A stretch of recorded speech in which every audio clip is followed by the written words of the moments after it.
My shoulders usually get so sore after a long bike ride because, they're kind of sitting there in that crunch position. So I always like to do just a little bit of shoulder rolls, focusing on the shoulder itself, because this really can just tighten up, and especially if you sit at a desk all day. And then let's open up the chest here. And I like to put my hands in the back of my neck to give my neck a little bit of stretch, and then use my elbows to just give the chest a little bit of opening. And you also feel the muscles in the back of your shoulders get a little bit of a strengthening as well. And then we do some twists here because, again, when you're in a cycling position for that long, your core kind of falls asleep, especially any sort of twisting motions. So we want to activate that after a ride. And this also feels good when you do some controlled breaths, quick breaths. And then we return to our shoulder opening, where we just kind of gauge to see, all right, are my shoulders rolling the way that they should? As you can see, my left arm is still really kind of tight. So now let's stretch the legs here. If you can't get into a squat, hold on to a chair and really bend your knees deep and wiggle the hips back and forth. Just get that mobility back in the hips. And I'm placing my hands kind of behind my knees a little bit here to get a little bit of a back stretch.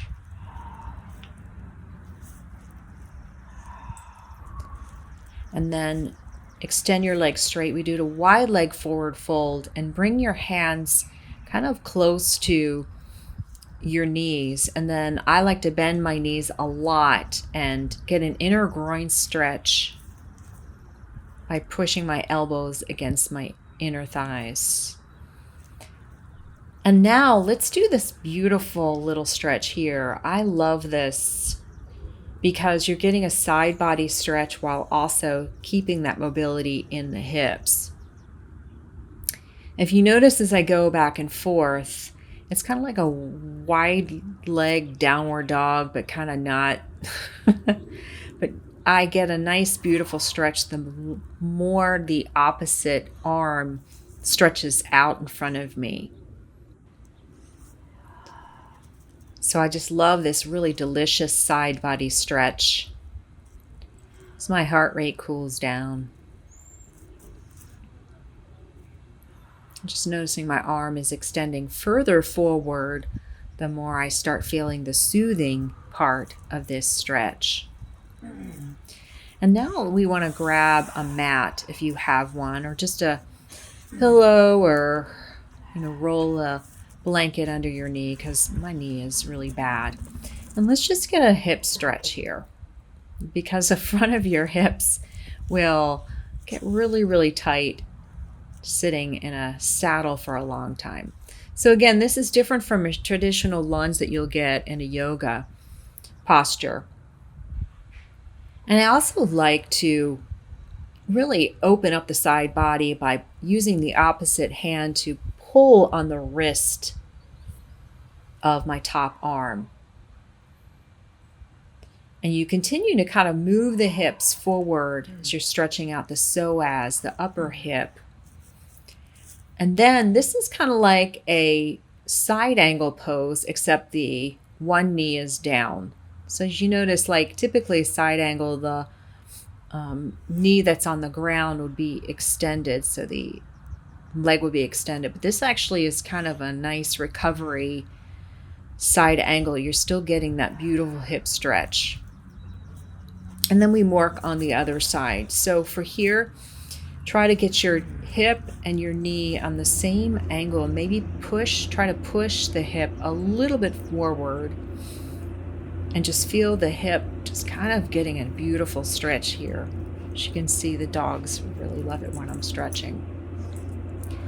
So continue, just feel all those muscles in the front of the hip get a nice stretch here. And again, that side body stretch really makes a difference. You're going to feel it different according to whatever is tight. And again, I always use the opposite hand to pull on the wrist of the top arm.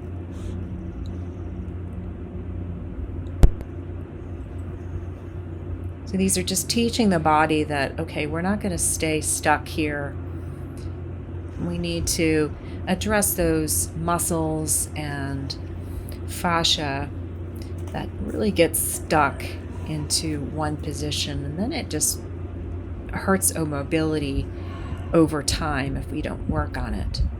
So again, this is that side angle stretch. It's kind of like a recovery side angle, and I love using side angle, and it can be a very good posture to hold for a long time, but it can be challenging to keep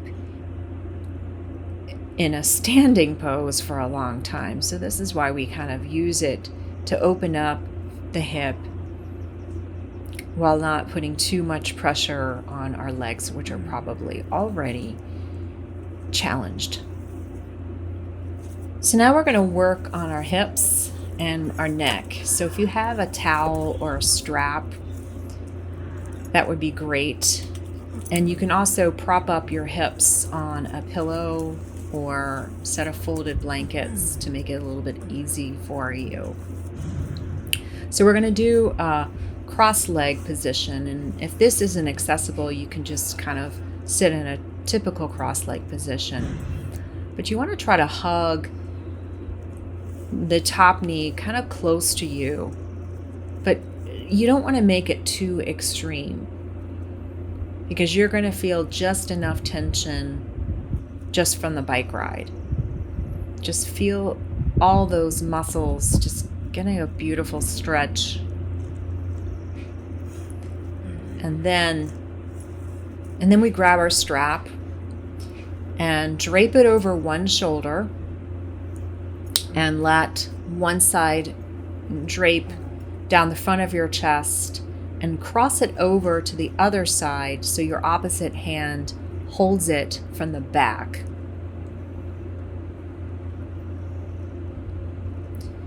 And pull on the front of the strap as you tilt your neck to the opposite side. So you're going to feel a little bit of stretch there.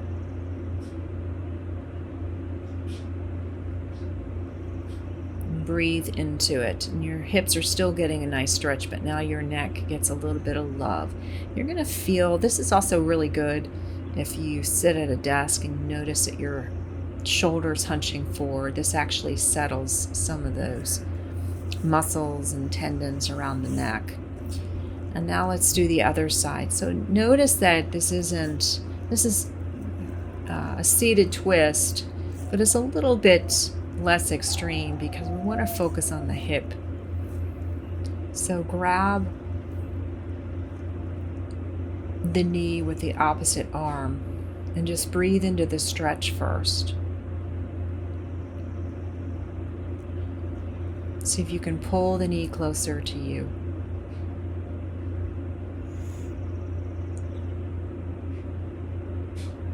Hopefully by now your heart rate is settled. And again, you drape it, the strap over the one shoulder.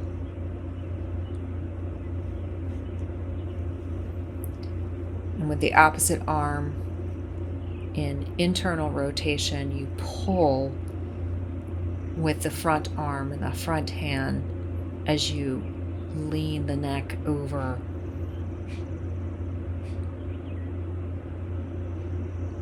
And I like to just kind of move my head back and forth as I get those gentle stretches, because there's just, those different muscles and tendons are going to feel different on either side. And now we can extend the strap over our head.